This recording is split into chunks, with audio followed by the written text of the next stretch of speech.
कल्पना कीजिए कि आप एक दिन उड़ान के दौरान हवाई जहाज में बैठे हैं। अचानक किसी प्रकार का भूत प्रकट होता है। सभी को भयभीत करते हुए भूतों ने हवाई जहाज पर नियंत्रण कर लिया और लोग विमान में बेतरतीब ढंग से मरने लगे। हालात को और भी बदतर बनाने वाली बात यह है कि जिस विमान पर आप बैठे हैं वो ठीक 10 साल पहले दुर्घटनाग्रस्त हो गया था और उसमें केवल एक ही व्यक्ति जीवित बचा था। 2012 में आई फिल्म डार्क फ्लाइट में बिल्कुल यही होता है। लेकिन शुरू करने से पहले कृपया स्पॉइलर से सावधान रहें और अपना ख्याल रखें। फिल्म की शुरुआत गिफ्ट नाम की एक लड़की और उसके एक दोस्त के रिमोट कंट्रोल वाले हवाई जहाज के साथ खेलने से होती है।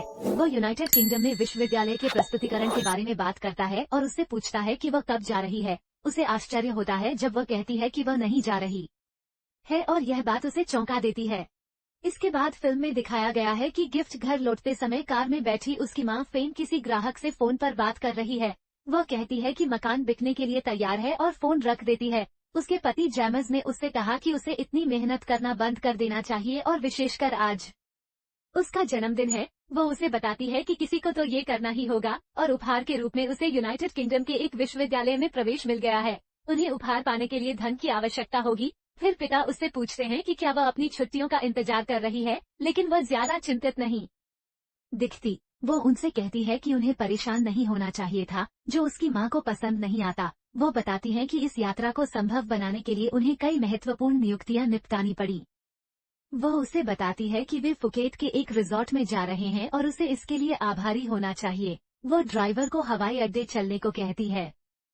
इसके बाद फिल्म में विमान परिचारिकाओं के एक समूह को हवाई अड्डे पर आते हुए दिखाया गया है। नू नाम की एक महिला उनमें से एक है। कुछ वर्ष पहले एक उड़ान के दौरान कुछ असाधारण घटना घटी थी जिसमें उसके अलावा सभी लोग मारे गए थे। दुर्घटना से ठीक पहले उसने अपनी आंखें बंद कर ली और किसी तरह चमत्कारिक रूप से वो घटना के परिणामस्वरूप बच गई। वो अपने दिमाग को सही करने के लिए वर्षों से थेरेपी ले रही है।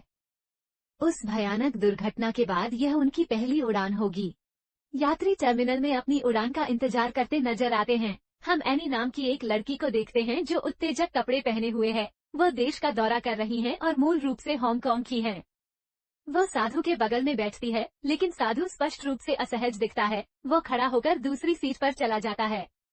अगले दृश्य में हम कई इंजीनियरों को विमान की जांच करते हुए देखते हैं। बैंक्स का कहना है कि विमान पूरी तरह से ठीक है और उड़ान भरने के लिए तैयार है। फिर हमें टर्मिनल में वापस ले जाया जाता है जहां एनी को टोनी नामक एक व्यक्ति द्वारा परेशान किया जा रहा है। वो कसकर उसका हाथ पकड़ता है और उसकी टिकट देखता है। सौभाग्यवश वेव उसकी सहायता के लिए आती है और उसे बैठने से पहले आगे बढ़ने को कहती है। इसके बाद फिल्म में सभी यात्रियों को विमान में चढ़ते हुए दिखाया गया है। हम गिफ को अपने माता पिता के पीछे बैठे हुए देखते हैं, लेकिन जल्द ही वह दूसरी कुर्सी पर चली जाती है क्योंकि वह अपने माता पिता के लगातार झगड़ों से थक गई है। फिर हम देखते हैं कि बैंक विमान के बाहर खड़ा है, लेकिन उसे एक अजीब सी आवाज सुनाई देती है। वो कार्गो होल्ड खोलता है और अंदर चढ़ जाता है और चारों ओर देखता है। अचानक उसके पीछे एक अजीब आकृति प्रकट होती है। जब वो तेजी से पीछे मुड़ता है तो वो गायब हो जाता है। वो उठता है और बाहर की ओर चला जाता है। उसे ये देखकर आश्चर्य हुआ कि दरवाजा बंद कर दिया गया है। वह दरवाजा खटखटाने और चिल्लाने लगता है, लेकिन कोई उसकी आवाज नहीं सुनता। वह अपने रेडियो पर सहायता के लिए लगातार प्रार्थना करता है, लेकिन कोई जवाब नहीं देता। विमान के अंदर वापस आकर नू को एक बुजुर्ग यात्री को शांत करने का प्रयास करते हुए देखा गया। वह उसे अपनी सांस को नियंत्रित करने के लिए धीरे धीरे गिनती करने को कहती है। फिर वह अन्य परिचारिकाओं को उस बूढ़ी महिला के बारे में बताती है और उनसे उसकी देखभाल करने को कहती है। इसके बाद हम परिचारकों को सुरक्षा प्रक्रिया से गुजरते हुए देखते हैं। वे एक छोटा सा नृत्य करते हैं जिससे सभी यात्री उनकी प्रस्तुति की सराहना करते हैं। इसके बाद नू ने पायलट को बुलाया और उन्होंने उड़ान भरना शुरू कर दिया। इस बीच बैंक अभी भी जहाज के नीचे फंसा हुआ है। आगे हम देखते हैं कि प्रिंस एक कैबिनेट का दरवाजा खोलने की कोशिश कर रहा है, लेकिन वो अटका हुआ है। न्यूट उसे रास्ते से हटने के लिए कहती है और कैबिनेट के ऊपरी हिस्से पर अपनी मुट्ठी से जोरदार प्रहार करती है। इसी समय उसे पिछली उड़ान की याद आती है जहां वो कुछ कप ढूंढ रही थी। अचानक वह अपने पीछे एक विचित्र आकृति देखती है। वो चिल्लाती है और पीछे कूद जाती है। अन्य परिचारिकाएं चौंक जाती हैं और उसे शांत करने की कोशिश करती हैं। वे समझ नहीं पाते कि उसके साथ क्या हुआ। जब वह केबिन से बाहर निकलती है तो हम देखते हैं कि नू यात्रियों की जांच कर रही है। जब वह गलियारे से नीचे जाती है तो हम देखते हैं कि उसके पीछे फर्श पर खून के पैरों के निशान दिखाई देते हैं जो तुरंत गायब हो जाते हैं। इसके बाद फिल्म बैंक पर आती है जो अब भ्रमित दिखता है। वो गिरने से पहले किसी तरह का दबाव बटन दबाने की कोशिश करता है। इसके बाद हम लहर को शौचालय में प्रवेश करते हुए देखते हैं। जैसे ही वो अपने हाथ धोता है, लाइटें टिमटिमाने लगती हैं जो उसे अजीब लगता है। तभी हमें पता चलता है कि पूरे विमान की लाइटें टिमटिमा रही हैं, जिससे अन्य सभी यात्री घबरा जाते हैं। परिचारक तुरंत सभी को शांत करने का प्रयास करते हैं और उन्हें अपनी सीटों पर बैठे रहने के लिए कहते हैं। इस बीच वेव उसका चेहरा धोता है और हम देखते हैं कि उसके पीछे 2 हाथ दिखाई देते हैं। वे उसका चेहरा नोचते हैं। वह इससे अप्रभावित प्रतीत होता है और आंखें बंद करके अपना चेहरा धोता रहता है। अचानक हम देखते हैं कि टोनी अनियमित रूप से खड़ा हो गया है। विमान परिचारिकाएं उसे बैठने के लिए कहती हैं, लेकिन वह ऐसा दिखता है जैसे उस पर कोई भूत सवार हो गया हो। उसके चेहरे पर नसें उभरने लगती हैं और उसका सिर घूमने लगता है। उसकी गर्दन टूट जाती है और वह फर्श पर गिर जाता है। इसके बाद उसे परिचारक द्वारा उसकी सीट पर वापस बैठाया जाता है। जो भी प्राणी उसके शरीर पर कब्जा कर चुका था वो गायब हो गया है। इसके बाद हम वेव को अपनी सीट पर लौटते हुए देखते हैं। एनी उसके चेहरे पर कट के निशान देखती है और उससे पूछती है कि क्या हुआ। वह अपना चेहरा छूता है और परिचारिका से बैंड एड लगाने के लिए कहता है। अजीब बात है कि वह उसकी ओर देखती है और कहती है कि सब कुछ ठीक है। जब उसने खिड़की से देखा तो निशान किसी तरह गायब हो गए थे। कॉकपिट में हम पायलटों को दबाव नियंत्रण बटन के चमकने पर प्रतिक्रिया करते हुए देखते हैं। सह पायलट कॉकपिट से बाहर निकलता है और कार्गो होल्ड की ओर जाता है ताकि यह पता लगा सके कि इसका कारण क्या हो सकता है। वह नीचे बैंक को देखकर आश्चर्यचकित हो जाता है और उसे विमान तक वापस लाने में मदद करता है। अचानक हम देखते हैं कि विमान में सभी यात्री सांस लेने के लिए संघर्ष कर रहे हैं। न्यू ने बैंक से पूछा कि क्या हो रहा है और उसने जवाब दिया कि विमान में ऑक्सीजन खत्म हो रही है। वो उससे कहता है कि उसे ऑक्सीजन टैंक लाने की जरूरत है। वो तुरंत केबिन से बाहर निकल जाती है और हम देखते हैं कि बेहोश होने से पहले बैंक अन्य यात्रियों के लिए ऑक्सीजन मास्क उतार देती है। जब वो वापस लौटती है तो उसे ये देखकर आश्चर्य होता है कि अधिकांश यात्री पहले ही बेहोश हो चुके हैं। जब वह देखती है तो उसे एक गाड़ी अपनी ओर आती हुई दिखाई देती है जो अपने आप चलती हुई प्रतीत होती है। इसमें एक भूत गाड़ी को धक्का देकर यात्रियों से पूछता हुआ दिखाई देता है कि क्या वे पानी पीना चाहेंगे। भूत तुरंत गायब हो जाता है और हम यात्रियों को जागते हुए देखते हैं। दुख की बात है कि 2 परिचारिकाएं पहले ही मर चुकी हैं। बैंक कॉकपिट का दरवाजा खोलने की कोशिश करता है लेकिन वो अंदर नहीं जा पाता। वो नू से कहता है कि उसे वापस कार्गो होल्ड में जाकर वायु दाब प्रणाली को ठीक करने की कोशिश करनी होगी, अन्यथा सभी मर जाएंगे। फिन घबरा जाता है और सब पर चिल्लाना शुरू कर देता है। वह बूढ़ी महिला पर चिल्लाती है क्योंकि वह बहुत जोर से सांस ले रही है। जब गिफ के पिता उसे शांत करने के लिए उसके पास जाते हैं तो वह उठकर पुरुष परिचारक के बगल में बैठ जाती है। वह प्रिंस से पीने के लिए कुछ मांगती है और वह उसे खुद ही पीने के लिए कहता है। वह शराब की एक बोतल लेकर वापस आती है और कुछ घूंट पीती है। वह स्पष्टतः बहुत सदमे में है। वह सभी को बताती है कि ऑक्सीजन मास्क में केवल 15 मिनट तक ही ऑक्सीजन रहेगी, उसके बाद वे सब मर जाएंगे। इसके बाद फिल्म बैंक और नू पर वापस आती है जो दबाव प्रणाली को ठीक करने की कोशिश कर रहे हैं। नुस का ऑक्सीजन टैंक खाली हो गया है और वह लगभग बेहोश हो गई है। सौभाग्य से बैंक ने अपना ऑक्सीजन उसके साथ साझा किया। फिर हम देखते हैं कि गिफ्ट अपने पिता के पास लौटती है और वह अपनी स्थिति के लिए उन्हें दोषी ठहराती है। वह उसे जवाब देते हुए कहता है कि वह चाहता है कि वह उड़ने के अपने डर पर काबू पा ले और फिर हम देखते हैं कि दोनों एक दूसरे को गले लगाते हैं और गले लगाते हैं, जबकि गिफ्ट रोने लगती है। जब वो उसके लिए जन्मदिन की शुभकामनाएं गाना शुरू करता है तो उसे पीछे से आवाजें सुनाई देती हैं और वे पर्दे के पीछे से एक गाड़ी को बाहर आते हुए देखते हैं। वेव खड़ा होता है और उसे पीछे धकेलता है। अचानक एनी कांपने लगती है और स्पष्ट रूप से वह भूत प्रेत से ग्रस्त हो जाती है। वह खड़ी होकर पूछती है कि नू कहाँ है और उसे उन्हें छोड़ने के लिए दोषी ठहराती है। वो चिल्लाने लगती है कि वे सब मर जाएंगे। फिर हम उसे फिर से कांपते हुए और अपनी सीट पर वापस गिरते हुए देखते हैं।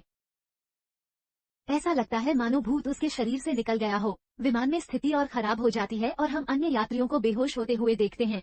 फेन कॉकपिट का दरवाजा खटखटाने जाती है लेकिन उसे कोई जवाब नहीं मिलता और वो बेहोश हो जाती है। हम देखते हैं कि विमान में हर जगह परेशान करने वाली आकृतियां दिखाई देती हैं और फिर नीचे गायब हो जाती हैं। बैंक दबाव प्रणाली की मरम्मत करने में कामयाब हो गया। विमान में वापस आकर हमने देखा कि यात्री होश में आ रहे हैं। राजकुमार देखता है कि उस बूढ़ी औरत के मरने में बहुत देर हो चुकी है। अब हम नू और बैंक को केबिन में वापस आते हुए देखते हैं जहां उसका सामना फेन से होता है। वह विमान में हुई हर घटना के लिए उसे जिम्मेदार ठहराती हैं। वह कहती है कि वह जानती है कि इस सब के लिए कहीं न कहीं वही जिम्मेदार हैं। फिर प्रिंस नू से पूछता है कि क्या वह जानती है कि यह सब क्यों हो रहा है। अंततः वह सबके सामने स्वीकार करती है कि 10 वर्ष पहले वह एक उड़ान में थी जहां कुछ असाधारण घटना घटी थी और वह अकेली बची थी। उसे यकीन नहीं है कि यह वही विमान है, लेकिन तभी वह डेक के दरवाजे पर टॉर्च का इस्तेमाल करती है और उसकी आशंका सच साबित हो जाती है। उसे पता चलता है कि यह वही विमान है जो 10 साल पहले दुर्घटनाग्रस्त हुआ था। दरवाजे पर खून के धब्बे हैं और अचानक ज़ोंबी भूत प्रकट होते हैं और सभी यात्री घबरा जाते हैं और अपनी जान बचाने के लिए भागते हैं। जॉन और मिशेल नामक एक जोड़ा तुरंत शौचालय की ओर दौड़ता है और स्वयं को अंदर बंद कर लेता है। इस पूरे हंगामे में हम देखते हैं कि एनी फर्श पर गिरकर लहरों से मदद की भीख मांग रही है। वो उसकी बात अनसुनी कर शौचालय की ओर भागता है, लेकिन कोई उसे अंदर नहीं जाने देता। वह एनी की मदद करने के लिए उसके पास जाने का निर्णय लेता है, लेकिन ये जानकर उसे आश्चर्य होता है कि उस पर भूत प्रेत का साया है। उसके पास अग्निशामक यंत्र से उसे खत्म करने के अलावा कोई विकल्प नहीं है। वेव शौचालय की ओर वापस जाती है और दरवाजा तोड़कर देखती है कि जॉन मिशेल को डुबाने की कोशिश कर रहा है। वो सोचता है कि उस पर भूत सवार हो गया है। वह जॉन को पीछे खींचता है, लेकिन दुर्भाग्यवश वह गिर जाता है और उसका सिर फट जाता है, जिससे वह मर जाता है। आगे हम देखते हैं कि बाकी यात्री कॉकपिट खोलने की कोशिश कर रहे हैं, लेकिन पासवर्ड काम नहीं कर रहा है। फिर हम बैंक वेव को देखते हैं। नए और उपहार पिता उसे खोजते हैं क्योंकि वह अचानक गायब हो जाती है।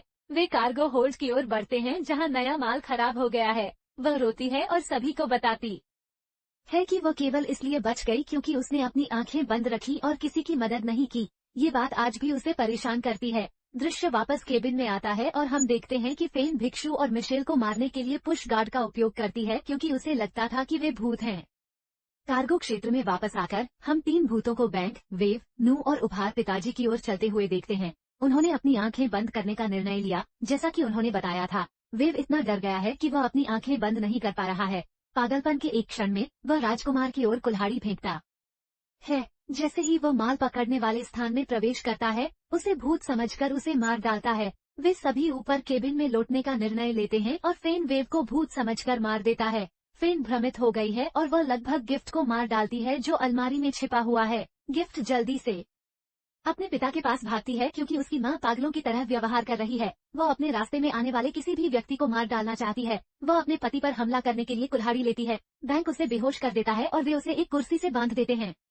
इसके बाद बैंक फ्लाइट डेक के दरवाजे में एक छोटा सा छेद बनाता है, लेकिन उसमें से गुजरने में सक्षम नहीं होता। वो गिफ्ट से पूछता है कि क्या शैल अंदर जाकर उसे बताएगी कि उसे क्या करना है। वह किसी तरह अंदर घुसती है और आवश्यक बटन दबाती है। वो भूत देखती है और बहुत डर जाती है। अचानक विमान जोर जोर से हिलने लगता है और हम देखते हैं कि यात्री अपना संतुलन बनाए रखने की कोशिश कर रहे हैं। एक अलमारी आगे की ओर खुलती है और हम देखते हैं कि कटलरी बाहर उड़ रही है। उन्होंने सीधे फेन की ओर गोली चलाई, जिससे वो गंभीर रूप से घायल हो गई और फर्श पर गिर गई। बैंक कॉकपिट में जाता है और मृत पायलट को बाहर निकालता है। इसके बाद वह हवाई जहाज को वापस अंदर स्थिर करने का प्रयास करता है। फेन पर भूत का साया है और वह उसका गला घोटने की कोशिश कर रही है। इसके बाद हम देखते हैं कि बैंक और जोमरे सहायता के लिए पुकार रहे हैं और पायलट उन्हें विमान उतारने का निर्देश दे रहा है। विमान के सफलतापूर्वक उतरने के बाद पुलिस और पैरामेडिक्स वहां पहुंचे और सभी शवों को हटाना शुरू कर दिया। उपहार है।